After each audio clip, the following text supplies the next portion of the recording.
Good morning class. सब लोगों को गुड मॉर्निंग। इससे पहले क्लास में आवाज आ रहा है क्लियर? हाँ, आवाज जा रही है सब लोग को, ठीक है। इससे पहले क्लास में हम आपको समाज सुधार के बारे में कुछ बताए थे। समाज सुधार एक लंबी प्रक्रिया होती है जिसमें काफी ज्यादा समय लगता है समाज सुधार में। तो हम आपको समाज सुधार आंदोलन पढ़ा रहे थे, उसमें हम आपको ब्रह्म समाज बता दिए, आर्य समाज बता दिए। ब्रह्म समाज आगे की ओर जाने को के लिए प्रेरित कर रहा था। पाश्चात्य संस्कृति, western culture, new modernisation, new education policy, इस सब को लागू करना चाहता था। जबकि आर्य समाज वैदिक सभ्यता को लागू करना चाहता था। आर्य समाज के संस्थापक दयानंद सरस्वती थे, जबकि ब्रह्म समाज के संस्थापक कौन थे? ब्रह्म समाज के संस्थापक आप बताइए। राजा राम मोहन राय। राजा राम मोहन राय। रामकृष्ण मिशन के संस्थापक स्वामी विवेकानंद, वेलूर मठ इन्होंने ही स्थापित किया था। अब देखते हैं मुस्लिम आंदोलन में वहाबी आंदोलन सबसे ज्यादा संगठित आंदोलन था। जितने आंदोलन हुए इसमें सबसे संगठित आंदोलन अगर कोई था तो वह था कौन सा? वहाबी आंदोलन सबसे संगठित आंदोलन था। हालांकि इसका प्रारंभ बरेली से हुआ, लेकिन बाद में ये जाके कहाँ आ गया? ये पटना इसका केंद्र बन गया था। शुरुआत में बरेली था। अलीगढ़ आंदोलन का मुख्य, अलीगढ़ आंदोलन भी पढ़ा दिए थे कल। अलीगढ़ आंदोलन किसने चालू किया? सर सैयद अहमद खान ने। अलीगढ़ एंग्लो ओरिएंटल कॉलेज खोला, जो आगे जाकर अलीगढ़ मुस्लिम यूनिवर्सिटी हो गया। यहां तक बता दिए थे। अब देखिए अहमदिया आंदोलन। कौन सा आंदोलन? अहमदिया आंदोलन। इसको बारे में समझते हैं। यह आंदोलन बहुत ज्यादा सफल नहीं हुआ। एक्चुअली हुआ क्या ये इस आंदोलन में कि अहमदिया आंदोलन जो था यह वाकई में अगर देखिएगा तो यह सामाजिक एकता पर उद्देश्य था। इसका मुख्य उद्देश्य था कि समाज में जो अलग अलग धर्मों के बीच में मतभेद है, उस मतभेद को खत्म करना। उस मतभेद को क्या करना? खत्म करना। समझ में आया? तो ये गुरदासपुर जो है वो मुख्य केंद्र था। गुरदासपुर का एरिया पाकिस्तान और हिंदुस्तान के वर्तमान बॉर्डर वाला एरिया है। वहां पर इन्हें हिंदू और मुसलमान दोनों ही पसंद किया करते थे, इनके उपदेशों को सुना करते थे। लेकिन ये एक लिमिटेड क्रॉस कर दिए। इनके संस्थापक मिर्जा अहमद थे। बताइए अहमदिया आंदोलन के संस्थापक कौन थे? मिर्जा अहमद। अहमदिया आंदोलन के संस्थापक मिर्जा अहमद थे। अहमदिया आंदोलन के संस्थापक मिर्जा अहमद थे। मिर्जा अहमद। लेकिन इन्होंने हद क्रॉस कर दिया, खुद को कृष्ण का अवतार बता दिया, जिससे कि हिंदुओं की आस्था तो भंग हुई, मतलब उनको थोड़ा सा तकलीफ पहुंचा। साथ में मुसलमानों ने भी साथ छोड़ दिया, कहा कि भैया ज्यादा हो गया अब यहाँ पर। इतना थोड़ी ना आप किसी को अपने को खुद को किसी का अवतार घोषित कर देंगे। तो अहमदिया आंदोलन कहाँ से चालू हुआ था? गुरदासपुर, पंजाब में है गुरदासपुर। गुरदासपुर के बाद पाकिस्तान आ जाता है, एकदम बॉर्डर है गुरदासपुर। अहमदिया आंदोलन के संस्थापक मिर्जा अहमद थे। अहमदिया आंदोलन के संस्थापक मिर्जा अहमद थे। इन्होंने खुद को अवतार घोषित कर दिया था। तो आप मुस्लिम सुधार आंदोलन देखें, 3 मुस्लिम सुधार आंदोलन देखें आप, जिसमें सबसे ज्यादा संगठित जो था वो वहाबी आंदोलन था। लेकिन शिक्षा के लिए सबसे ज्यादा समर्पित था वो अलीगढ़ आंदोलन था। शिक्षा के लिए सबसे ज्यादा समर्पित अलीगढ़ आंदोलन था। यहाँ पर अंग्रेज बहुत अच्छा से खेल गया सब। अंग्रेजों ने क्या किया? मुसलमानों को एजुकेशन से थोड़ा सा काटना चालू किया, और उन लोगों ने बहुत बेहतरीन ढंग से उन्हें काटना चालू किया, एजुकेशन से उन्हें दूर रखना चालू किया। क्योंकि अंग्रेज उन्हीं मुस्लिम संगठनों को बढ़ावा देते थे जो एजुकेशन की बात नहीं करते थे। क्योंकि उन्हें पता था कि अगर पढ़ लीजिएगा ना तो पढ़ने के बाद आप उस जगह पहुंच जाएंगे जहां आपको किसी की जरूरत नहीं पड़ती है। आगे देखते हैं। याद करते चलिए बाबू, नहीं याद करते चलिएगा तो दिक्कत होगा। राहुल सर आप लोग को रिवीजन प्रॉपर करा रहे होंगे, ठीक है, कराते हैं, रिवीजन को प्रॉपर ढंग से कराते हैं। लेकिन आप लोग मजाक में लेते हैं। और याद रखिएगा लाइफ भी आपको बहुत मजाक में ले लेगी। इतना सीरियस रहिए ताकि आपको भी एग्जाम भी आपको सीरियस दिखे। मजाक में रहेंगे एग्जाम भी आपको मजाक के समझ जाएगा, निकाल देगा आपको बाहर यहाँ से। देवबंद आंदोलन उत्तर प्रदेश का एक जिला है देवबंद। सहारनपुर एक जिला है उत्तर प्रदेश में, उसी जिला तो देवबंद नहीं है, जिला जो है वो सहारनपुर। उत्तर प्रदेश में आता है सहारनपुर। देखिए सहारनपुर।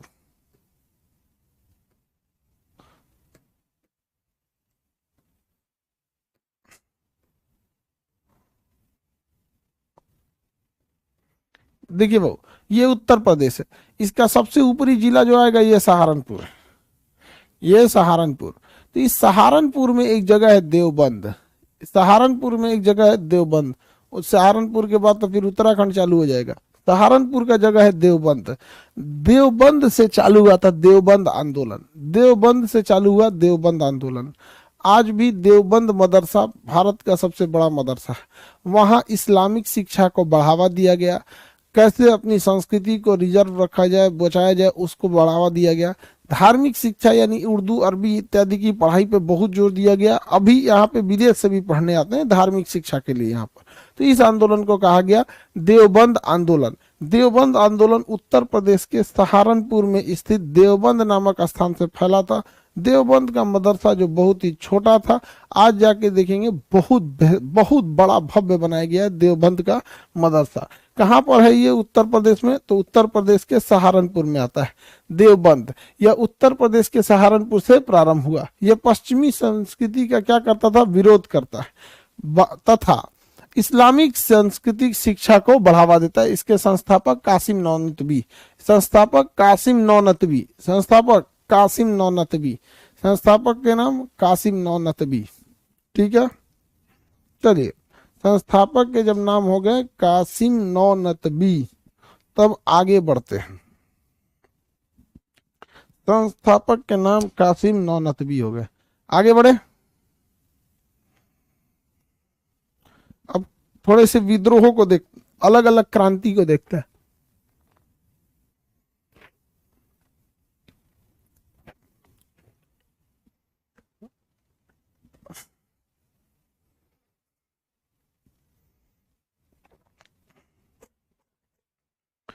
ये सब खुदरा क्वेश्चन देता है एक एक नंबर।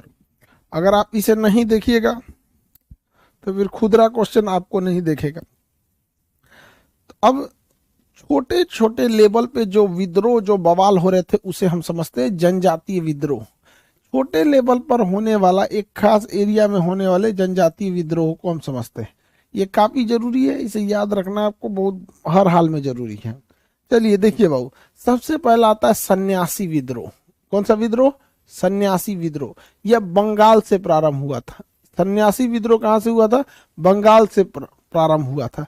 एक्चुअली बंगाल में भीषण अकाल पड़ गया था और कोई टैक्स देने की स्थिति में नहीं था। तो बंगाल के क्षेत्र में अकाल के दौरान भी टैक्स वसूला जा रहा था, टैक्स में किसी प्रकार का छूट नहीं दिया जा रहा था, जिस कारण सन्यासियों ने, बंगाल के सन्यासियों ने, भाई अब अकाल पड़ गया, सन्यासी के पास खुदे पैसा नहीं है, सन्यासी का तो अपने भिक्षा मांग के काम चलते हैं लोग, तो उस कारण सन्यासियों ने क्या कर दिया? विद्रोह कर दिया। सन्यासियों ने विद्रोह कर लिया था। समझ में गया कि नहीं गया? जिस विद्रोह को कहा गया सन्यासी विद्रोह, सन्यासियों ने विद्रोह कर दिया, जिस कारण इसे कहा गया सन्यासी विद्रोह। हालांकि अंग्रेजों ने इस विद्रोह को बहुत ही आसानी से दबा दिया। ये क्वेश्चन पूछता है कई बार कि सन्यासी विद्रोह को किस अंग्रेज ने दबाया? Warren Hastings. वारेन हेस्टिंगस सन्यासी विद्रोह को दबा दिया था। वारेन हेस्टिंगस, वारेन हेस्टिंगस किसने दबा दिया था? Warren Hastings. किसी को दिक्कत? बंगाल के क्षेत्र से सन्यासी विद्रोह जो था वो टैक्स के खिलाफ एक सन्यासियों का उठाया गया आवाज था, जिसे वारेन हेस्टिंगस ने दबा दिया। लेकिन बंगाल के ही एक बहुत प्रसिद्ध लेखक, स्वतंत्रता सेनानी, सब कुछ कर लीजिए, बंकिम चंद्र चटर्जी। बंकिम चंद्र चटर्जी ने एक बड़ी सी किताब लिखी, आनंद मठ। उस किताब में बहुत सारी चीजों की चर्चा है, जिसमें हमारा राष्ट्रीय गीत की भी चर्चा है। जनगण सॉरी वंदे मातरम सुजलाम सुफलाम मल्यज सुतलाम सत्य श्यामलम मातरम, ये पूरा अभी आप जो राष्ट्रीय गीत देखते हैं वो पूरा का पूरा किस में चर्चा है? आनंद मठ में। किसमें? आनंद मठ। तो पुस्तक का नाम है आनंद मठ, उसमें कई चीजों की चर्चा है। उस पुस्तक को लिखा है बंकिम चंद्र चटर्जी। पुस्तक को लिखने वाले हैं बंकिम चंद्र चटर्जी। आनंद मठ पुस्तक के लेखक हैं बंकिम चंद्र चटर्जी। आनंद मठ पुस्तक के लेखक कौन है? बंकिम चंद्र चटर्जी। आगे बढ़े, बंकिम चंद्र चटर्जी। किसी को दिक्कत नहीं? बंकिम चंद्र चटर्जी की पुस्तक आनंद मठ में सन्यासी विद्रोह की भी चर्चा है। तो पहला विद्रोह आप देखें तो हम आगे बढ़े। सन्यासी विद्रोह, क्वेश्चन बताइए, सन्यासी विद्रोह को दबाने वाला अंग्रेज गवर्नर, सन्यासी विद्रोह को दबाने वाला अंग्रेज गवर्नर, सन्यासी विद्रोह को दबाने वाला अंग्रेज गवर्नर वारेन हेस्टिंग्स। सन्यासी विद्रोह की चर्चा किस पुस्तक में भी मिलती है? आनंद मठ। किस पुस्तक में मिलती है? आनंद मठ, आनंद मठ में मिलती है। अगले बढ़े, आगे बढ़े, सन्यासी विद्रोह याद रहेगा, ये पूछा हुआ है बबुआ, वारेन हेस्टिंग्स का क्वेश्चन, सन्यासी विद्रोह। आगे बढ़े, देखिए इसमें थोड़ा सीक्वेंस गड़बड़ दिया, हम आपको सीक्वेंस में बता देते हैं। पहला हम देखें सन्यासी विद्रोह, सेकेंड हम देखते हैं अहोम विद्रोह, गुजरात में था, सॉरी आसाम में था। अहोम विद्रोह आसाम में था। इस विद्रोह के नेतृत्व किए थे गोमघर कुंवर, गोमघर कुंवर असम में था, नेतृत्व किया था इनके गोमघर कुंवर ने किया था। अहोम विद्रोह का नेतृत्व गोमघर कुंवर ने किया था। चलिए अब हम लोग इसे नक्शा पे भी रख के देख लेते हैं, नक्शा पे भी रख के देख लेना जरूरी है, दिमाग से नहीं उतरता है, नक्शा बहुत जरूरी होता है। अगर नक्शा है दिमाग में तो अब चीज आसान हो जाता है।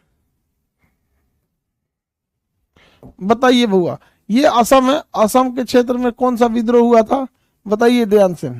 गोमघर कुंवर, अहोम विद्रोह, हाँ वेरी गुड, अहोम विद्रोह, अहोम विद्रोह, अहोम विद्रोह का नेतृत्व कौन थे? गोमघर कुंवर ने किया था, गोमघर कुंवर। अहोम विद्रोह का नेतृत्व किसने किया? गोमघर कुंवर ने। किसने किया? गोमघर कुंवर ने। वहीं अगर सन्यासी विद्रोह का नेतृत्व की बात करेंगे तो ये बंगाल का क्षेत्र है, ये है बंगाल। यहाँ पे पहले हो गया आपका सन्यासी, सन्यासी विद्रोह। सन्यासी विद्रोह का नेतृत्व कोई नहीं किया था, इसमें सब के सब कौन लोग थे? सन्यासी लोग थे, सन्यासी लोग थे। ज्यादातर विद्रोह इधर ही से आप देखिएगा। दूसरा बंगाल विभाजन इधर से हुआ, 1905 में बंगाल विभाजन इधर से, बैरकपुर छावनी इधर से हुआ। अब देख रहे हैं 1857 की क्रांति से पहले मंगल पांडे को फांसी दिया गया, यहीं दिया गया। पलासी की लड़ाई यहीं दिया गया। ब्लैक होल की घटना इधर ही हुई थी। आखिर ऐसा क्या था इधर? कभी सोचे? इस ससुरा इधर था क्या कि बार बार सब कूल ले दे के उधरे भाग रहा था? हाँ,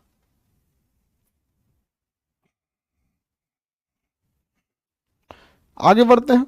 बंगाल के क्षेत्र में तो बहुत ज्यादा हुआ था, बंगाल के क्षेत्र में आंदोलन बहुत ज्यादा था। अंग्रेज भागना पड़ा बंगाल के क्षेत्र से, इतने आंदोलन हो गए ना बंगाल के क्षेत्र में कि अंग्रेजों को भागना पड़ा था। पागलपंथी विद्रोह भी कहां से हुआ? बंगाल से हुआ। परायसी विद्रोह भी बंगाल से हुआ। थोड़ी इसमें मिस्टेक है स्पेलिंग, कोई बात नहीं, हम दूसरा पीडीएफ देंगे तो सुधार देंगे उसमें। पागल पंथी विद्रोह ये भी कहां से हुआ? बंगाल से। परायसी विद्रोह भी कहां से हुआ? बंगाल से हुआ। चलिए इन विद्रोहों के बारे में देखते, तो आप इधर के और देखिए, देखते रहिए कितना तेजी से विद्रोह हो रहा है। पागलपंथी विद्रोह, कौन सा विद्रोह? पागलपंथी विद्रोह। पहला तो आप सन्यासी विद्रोह समझ गए, दूसरा देखिए बाबू पागलपंथी विद्रोह, ये भी बंगाल के क्षेत्र से हुआ था। पागलपंथी विद्रोह बंगाल के क्षेत्र से हुआ था। करम शाह जो थे इसके नेतृत्व कर रहे थे, नेतृत्व उनके करम शाह जो थे पागलपंथी विद्रोह के नेतृत्व करता शुरुआत में कर्म शाह थे, बाद में इसका नेतृत्व संभाल लिए थे टीपू। बाद में उनका नेतृत्व कौन संभाल लिए थे? टीपू। पागलपंथी विद्रोह भी जो था बंगाल के क्षेत्र से था।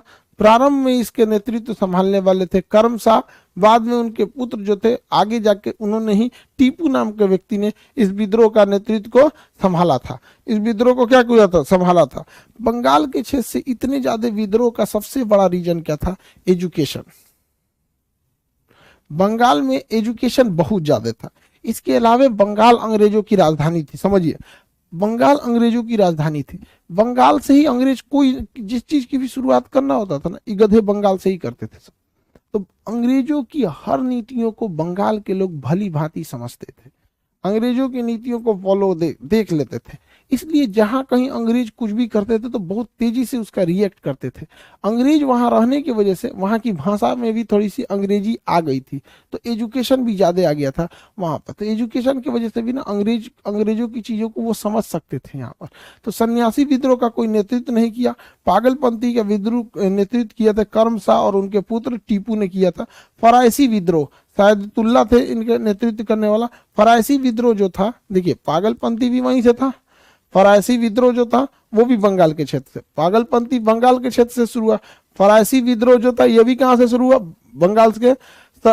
सरीदुल्ला ने इसका प्रारंभ किया, सरीदुल्ला और दादू मियाँ, सरीदुल्ला तथा दादू मियाँ, फरीदुल्ला तथा दादू मियाँ, फरीदुल्ला तथा दादू मियाँ ने फरायसी विद्रोह का नेतृत्व किया। तो 3 तो विद्रोह तो आपको कहाँ याद रखना है, बंगाल के क्षेत्र में। और अहोम विद्रोह कहाँ पे था, असम में। ये 4 विद्रोह को जरा देखिए ध्यान से। अब हम इस सब के नाम पूछते हैं, संस्थापक के नाम। अहोम विद्रोह का तो समझ में आ गया, पागलपंथी विद्रोह में भी आपको समझ में ही आ गया, कर्म शाह थे, बाद में इनका पुत्र टीपू, करम शाह,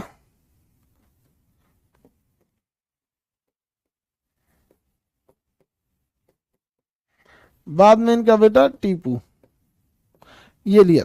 फरायसी विद्रोह में फरीदुल्ला और दादू मियाँ, फरीदुल्ला प्लस दादू मियाँ, इसने कौन सा विद्रोह चालू कर दिया था, फरायसी विद्रोह था। अब बस इसके संस्थापक और एरिया याद रखिएगा। हालांकि ना इसमें 2 ही चीज पूछता है, या तो संस्थापक पूछता है कि इस विद्रोह का नेतृत्व कौन कर रहे थे, जैसे सन्यासी विद्रोह का कोई नेतृत्व नहीं कर रहा था, तो एरिया पूछ देता है कि किस क्षेत्र में यह विद्रोह हुआ था।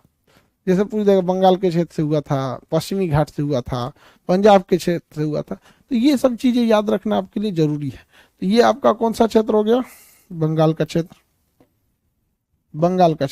अब बिहार के क्षेत्र को देखते हैं, फिर झारखंड के क्षेत्र को देखेंगे, ऐसे उधर से आते आ रहे हैं। बिहार और झारखंड के क्षेत्र को देखेंगे कौन कौन सा विद्रोह हुआ था। यहां तो याद हो गया ना।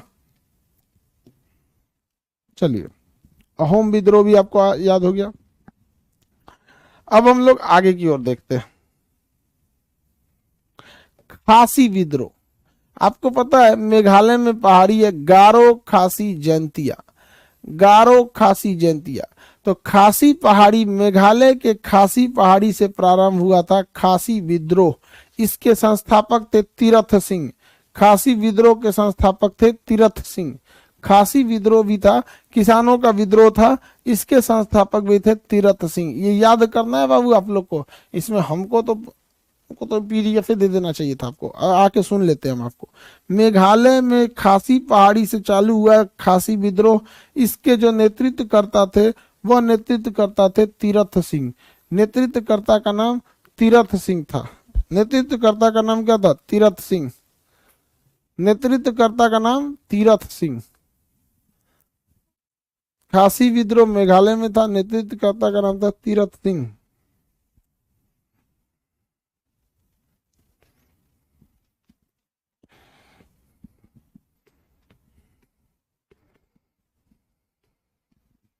किसी को दिक्कत, नक्शा में भी देखते हैं, नक्शा में भरिए। ये रहा मेघालय। मेघालय में कौन सा विद्रोह, खासी विद्रोह। गारो खासी जयंतिया पहाड़ी से खासी विद्रोह, तीरथ सिंह। खासी विद्रोह के संस्थापक तीरथ सिंह नेतृत्व कर रहे थे खासी विद्रोह का। खासी विद्रोह का तीरथ सिंह कर रहे थे। कितना विद्रोह होगा, 1 2, अब बंगाल में 3, 5 विद्रोह आप देखें, 5 विद्रोह देखे। बिहार के क्षेत्र में आते हैं हम लोग विद्रोह देखते हुए। बिहार के क्षेत्र में अहोम विद्रोह हो गया। संथाल विद्रोह कहां पे था, झारखंड में। संथाल विद्रोह झारखंड में। मुंडा विद्रोह झारखंड में। ताना भगत झारखंड में। ये सारी चीजें थी झारखंड में थे। अब हम लोग देख लेते हैं और भी झारखंड, उसके बाद आगे देख लेंगे हम लोग। चलिए ध्यान से देखते हैं। एक रामोसी विद्रोह देखना है महाराष्ट्र में, कूका विद्रोह देखना है पंजाब में, उसके बाद झारखंड में आ जाना है। ये इसमें ना सीक्वेंस गड़बड़ कर दिया, देखिए 1 2 लिखा है, उसका सीक्वेंस गड़बड़ा दिया, तो नक्शा से सही नहीं हो रहा है, तो हम सीक्वेंस से ही आपको याद करा दे रहे हैं। रामोसी विद्रोह, रामोसी विद्रोह महाराष्ट्र के क्षेत्र में था। रामोसी विद्रोह महाराष्ट्र के क्षेत्र में था, यह किसानों का विद्रोह था। इसे चित्र सिंह कह रहे थे, इसे चितर सिंह इसका नेतृत्व कर रहे थे, चित्र सिंह। आगे देखते हैं, यह महाराष्ट्र, महाराष्ट्र में यह पश्चिमी घाट, इस पश्चिमी घाट पहाड़ पर कौन सा विद्रोह हुआ था? रामोसी विद्रोह। रामोसी विद्रोह किसका विद्रोह था? किसानों का विद्रोह था। इसका नेतृत्व कौन कर रहे थे? चितर सिंह कर रहे थे, चितर सिंह। रामोसी विद्रोह का नेतृत्व कौन कर रहे थे? चितर सिंह। यह महाराष्ट्र के क्षेत्र में था। महाराष्ट्र के किस पहाड़ है ये? महाराष्ट्र का यह पहाड़ का नाम है पश्चिमी घाट। तो यहां से था, चितर सिंह इस विद्रोह का नेतृत्व कर रहे थे। कूका विद्रोह कहां से हो रहा था? कूका विद्रोह पंजाब के सेक्टर से। कूका विद्रोह पंजाब के सेक्टर से प्रारंभ हुआ था। भगत जवाहर मल इसके क्या कर रहे थे? नेतृत्व कर रहे थे, भगत जवाहर मल। कूका विद्रोह, कूका विद्रोह, कूका विद्रोह, भगत जवाहर मल, भगत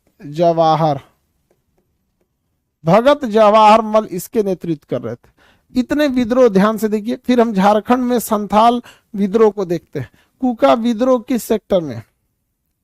कूका विद्रोह पंजाब के क्षेत्र में, कूका विद्रोह पंजाब के क्षेत्र में। ये याद रखना बहुत जरूरी है जी, ये सब चीज आपको दिमाग से उतर जाते हैं। कल राहुल सर को कहते हैं पहले इसको याद कराएं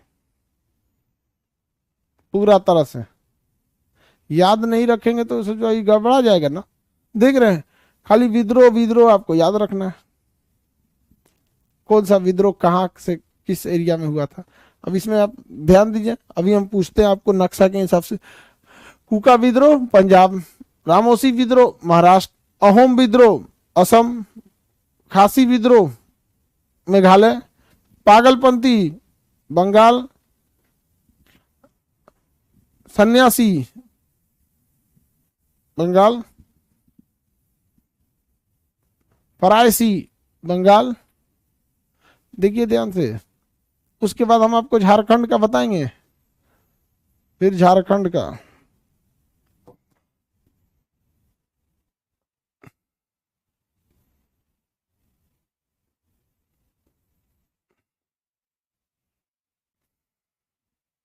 देखिए पहले 1 मिनट समय देते हैं, याद कीजिए पहले।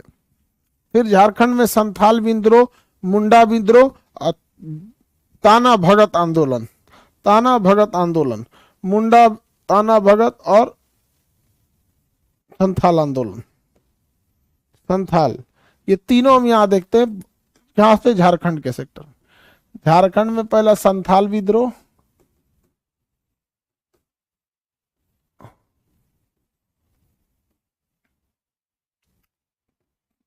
ताना भगत मुंडा विद्रोह। ये जगह देखिए ध्यान से, हम आपसे जगह पूछेंगे कौन कहां से हुआ था, जगह ही पूछता है, जगह पूछता है, इसलिए जगह आपको याद रहना चाहिए ठीक ढंग से।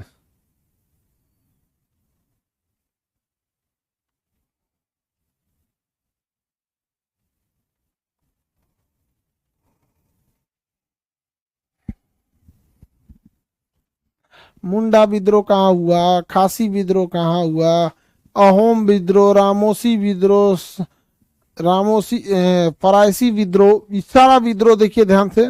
और नेतृत्वकर्ता भी हम आपको याद कराएंगे। अभी झारखंड वाला नेतृत्वकर्ता का नाम नहीं बताया, बाकी सारा चीज आपसे पूछते हैं, ध्यान से देखिए। अब मिटा दे।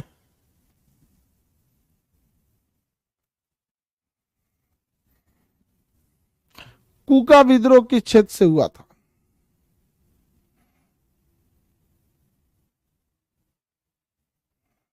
पंजाब के क्षेत्र से। कूका विद्रोह पंजाब के क्षेत्र से, वेरी गुड। रामोसी विद्रोह किस क्षेत्र में? रामोसी विद्रोह,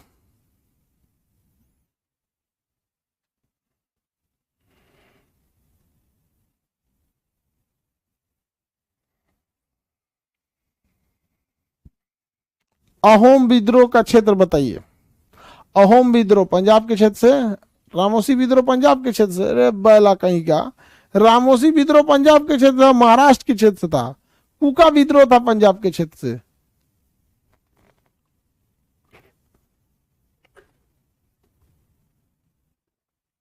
खासी विद्रोह मेघालय। अहोम विद्रोह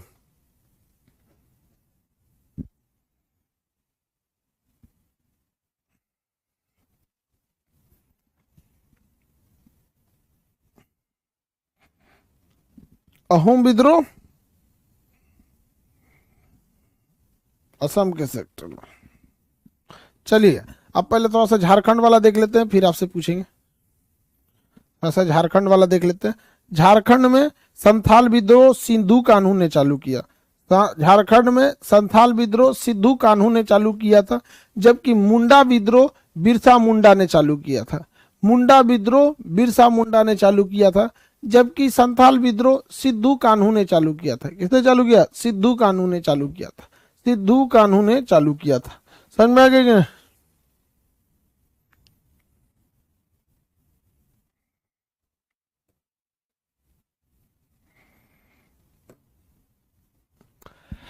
संथाल विद्रोह जो चालू किया था, किन्होंने चालू किया था? सिद्धू कान्हू। मुंडा विद्रोह बिरसा मुंडा ने चालू किया था। किसने चालू किया था? बिरसा मुंडा ने। ताना भगत आंदोलन भी झारखंड में, संथाल आंदोलन भी झारखंड में, मुंडा आंदोलन भी झारखंड में। 3 झारखंड में, 3 बंगाल में, 6 तो ऐसे हो गया। 3 बंगाल में, 3 झारखंड में, 6 तो यही हो गया। असम मेघालय में एक, 6 2 8, आइए 2 10। ये 10 ठो का आपको एरिया नेतृत्व करता, याद रखना है। 10 का एरिया नेतृत्व करता, याद रखना है आपको।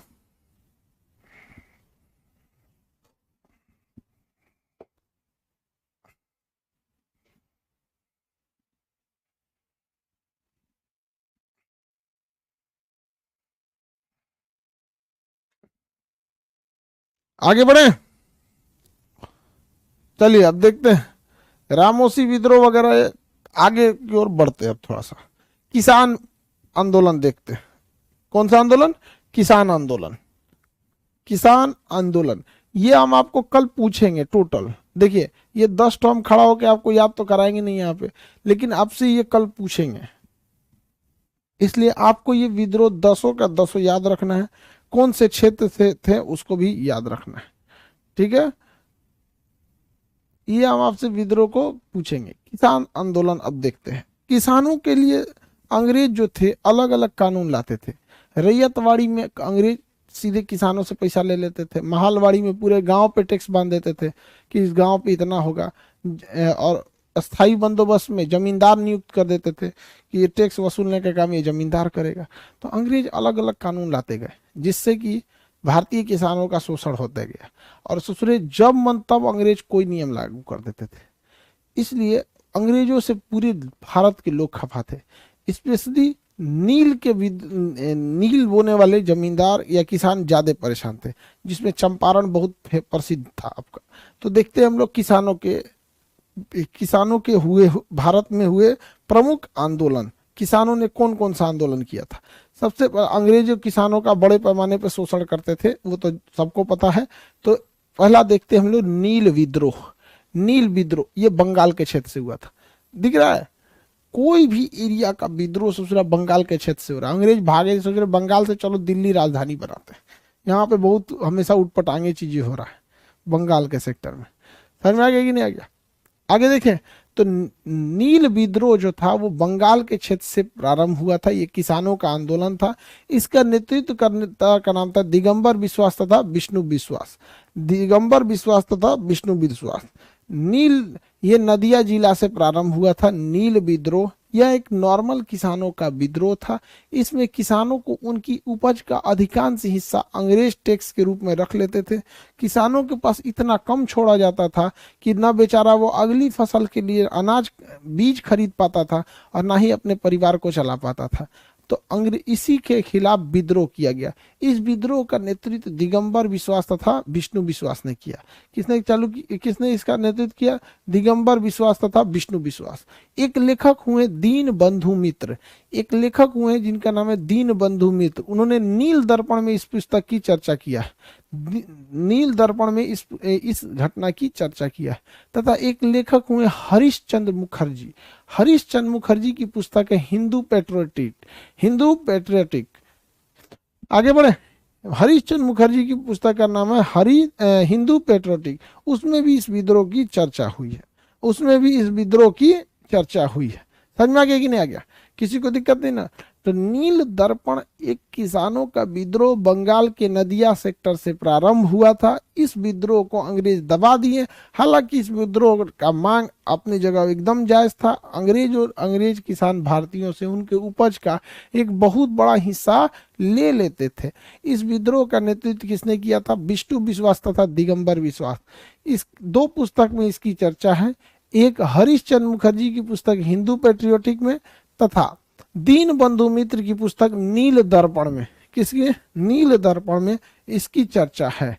किसकी चर्चा है? तो नील विद्रोह की चर्चा है। किसकी चर्चा है? नील विद्रोह की चर्चा। नील विद्रोह बहुत पुरानी घटना थी। यह 1857 की क्रांति के पास था। 1859-60 के दौरान यह हुआ था। 1859-60 के दौरान यह घटना हुई थी। तो ये तो काफी पुरानी घटना हो गई, 1860 की घटना। उस समय नेतृत्व का अभाव था। लेकिन जैसे जैसे 19वीं सदी खत्म होकर 20वीं सदी आई, 1910, 1920, ये सब जैसे समय आया, आंदोलन का रूप बदल गया और बड़े बड़े मास लीडर आ गए। पहले के समय जो लीडर थे वो छोटे एरिया का नेतृत्व कर पाते थे, लेकिन जब महात्मा गांधी आए तो एक मास लीडर के रूप में, जिसे पूरे भारत के लोगों ने एक्सेप्ट पहली बार किया था, तो वो महात्मा गांधी थे। पूरे भारत के लोगों ने एक्सेप्ट किया था। तो अब बिहार की एक समस्या थी चंपारण में।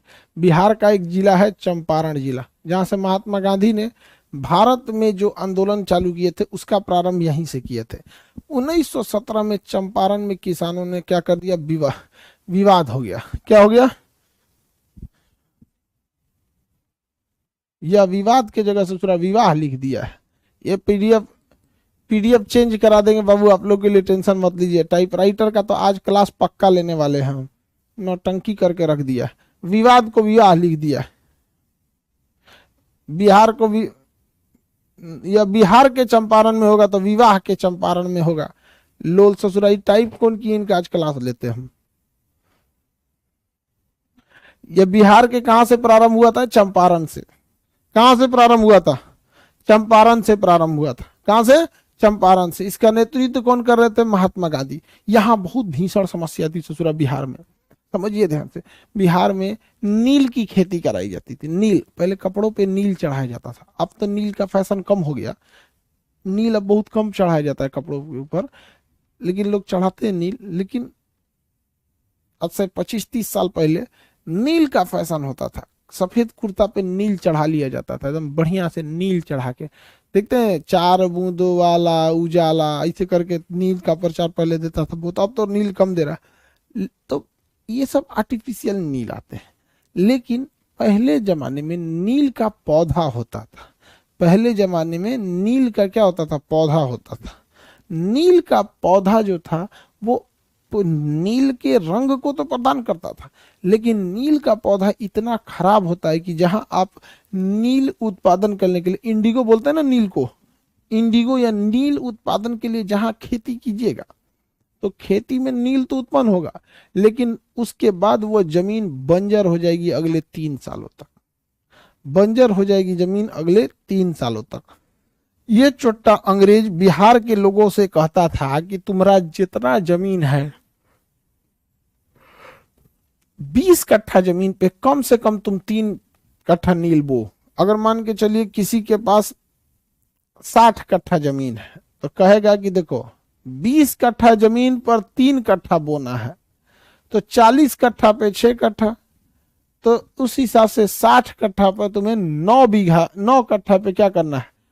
नील बोना है। यानी उसने स्टैंडर्ड सेट किया था अंग्रेजों ने अंग्रेजों का स्टैंडर्ड क्या था, उन्होंने एक स्टैंडर्ड रिमार्क सेट कर दिया था कि हर 20 कट्ठा जमीन पर बिहार के चंपारण के लोगों को, हर 20 कट्ठा जमीन पर बिहार के चंपारण के लोगों को, बिहार के चंपारण के लोगों को 3 कट्ठे पर जबरदस्ती नील बोना ही पड़ेगा।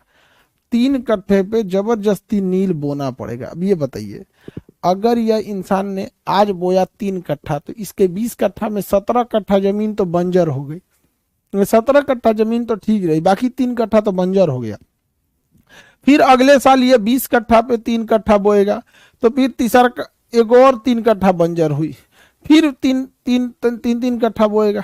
तो बताइए 3 साल के चक्र में इसका 1 2 3 यानी 20 कट्ठा जमीन में 9 कट्ठा तो बंजर बना दिया अंग्रेजों ने। अब ये किसान खाएगा क्या? और जबरदस्ती नील बोआता था, और नील को कितने पैसे में खरीदेगा ये अंग्रेज डिसाइड करता था, दूसरे किसी को नील बेच नहीं सकते थे। नील को एकदम कम दाम में अंग्रेज खरीद लेते थे। इस पद्धति को 3 कठिया पद्धति कहा गया। इस पद्धति को 3 कठिया पद्धति कहा गया। इस पद्धति को 3 कठिया पद्धति कहा गया। कौन सी पद्धति कहा गया? 3 कठिया पद्धति कहा गया। आगे बढ़ते हैं। 3 कठिया पद्धति कहा गया।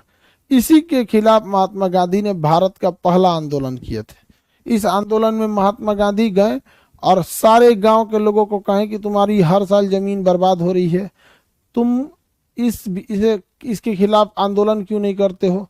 तो बिहार के लोगों ने कहा कि डीएम है ना, बहुत खतरा है, टांग ले जाएगा हम लोग को, एसपी उसपी टांग ले जाएंगे। सो कहा कोई बात नहीं, हम वकील हैं, इंग्लैंड से पढ़ के आए, सब कानून जानते हैं।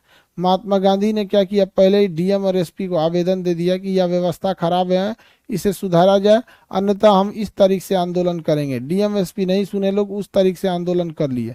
महात्मा गांधी ने कहा कि देखो, इस डीएम एसपी पुलिस एक कानून से बंधे हैं सब। कानून ये कहता है कि जब तक तुम मार नहीं करोगे ये तुम्हें मार नहीं सकते हैं सब, और अगर मार दिए सब बिना तुम्हारे कुछ हिंसा किए तो हम इंग्लैंड में जाके केस करेंगे, ये सब केस हार जाएंगे सब। अब अंग्रेजों के कमजोरी पकड़ लिए महात्मा गांधी और पूरे चंपारण के लोगों को इकट्ठा कर लिए। और शुरुआत में तो बहुत कम लोग गए चंपारण में, तो डीएम एसपी के लगे 100 आदमी बटोर लिया, क्या होगा। लेकिन वो कम लोग जो गए थे वो हिम्मत वाले थे, बाकी सब डरे हुए थे। अगले दिन कुछ और लोग गए, उसके अगले दिन कुछ और गए, 1 हफ्ता में पूरा मुख्यालय भर गया। अब डीएम और एसपी को समझ में आ गया कि हमारे जिले में इतनी पुलिस नहीं है जो इनको कंट्रोल कर सकती है। तो उस समय आदेश दिया गया, ठीक है, 3 कठिया पद्धति समाप्त किया जाता है। तो भारत के लोगों ने पहली बार पुलिस के सामने रह के अपनी बात मनवाई थी बिना किसी हिंसा के। वो कौन सा आंदोलन था? चंपारण सत्याग्रह। कौन सी पद्धति थी वहां पे? 3 कठिया पद्धति। चंपारण में कौन सी पद्धति थी? 3 कठिया पद्धति। महात्मा गांधी जो थे वह भारत में किए गए आंदोलन में उनका प्रथम सफल आंदोलन जो था वो चंपारण था। चंपारण में 3 कठिया पद्धति में 20 कट्ठे पे कितनी नील बोने होते थे? 20 कट्ठे में कुल कितना नील? 3 कट्ठा। समझ में आ गया कि नहीं आ गया? 20 कट्ठा में 3 कट्ठा नील बोना होता था। किसी को दिक्कत? देखिए, ये विद्रोह वगैरह को चीजों को आपको याद रखना है, वरना ये छोटा छोटा चीज दिमाग से उतर जाएगा। जब महात्मा गांधी पहली बार आंदोलन में बैठे थे ना, सारे लोग डरे हुए थे कि भाई अंग्रेज बड़ी मार मारेंगे सब, और वाकई अंग्रेज मारते थे सब।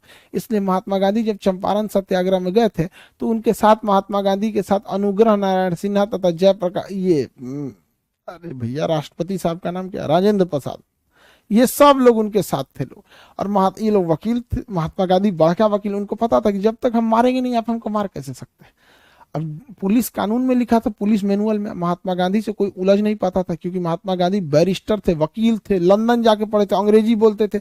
आज के जमाने में अगर आप चौराहे पे पुलिस ऑफिसर से कहीं बैठ के अंग्रेजी में 10 लाइन धड़ल्ले से बोल दीजिए, कहेगा यार ये तो बहुत तेज आदमी है, उसको लगेगा पढ़ा लिखा है आदमी है। और उस समय अंग्रेज हिल गए थे सब महात्मा गांधी से कि भैया वकील है, कहीं नौकरी ना खा जाए। इसलिए पहले दिन आंदोलन में बहुत कम लोग आए थे, लोग डर के मारे कहीं हम पिटा ना जाए। लेकिन जब अंग्रेजों ने पहले दिन आंदोलन को चलने दिया तो लोगों का हिम्मत बढ़ा। दूसरा तीसरा दिन मिलते मिलते पूरा जनसैलाब बढ़ गया। पूरे देश के लोगों ने देखा कि अंग्रेजों के खिलाफ लड़ना है तो हिंसा मत करो, आगे किसी लीडर को बैठाओ या भूख हड़ताल पे उसको छोड़ो, पीछे हजारों की भीड़ खड़ा कर दो, अंग्रेज मजबूर होकर बात मानेंगे। महात्मा गांधी ने यही काम कर दिया खेड़ा में, वहां पे भी अंग्रेज मान गए। यही काम कर दिया अहमदाबाद में, वहां पे भी अंग्रेज मान गए। लेकिन महात्मा गांधी को ये गलतफहमी थी कि हम लोग इस भूख हड़ताल और इस सब चीजों से आजादी दिला देंगे। लेकिन हाँ ये चीज था कि चंपारण सत्याग्रह में नील वो रहे किसानों की समस्या को महात्मा गांधी ने बहुत ही सरलता से दूर कर दिया था, और यही आंदोलन उनका भारत में पहला आंदोलन था। समझ में आ गया कि नहीं आ गया?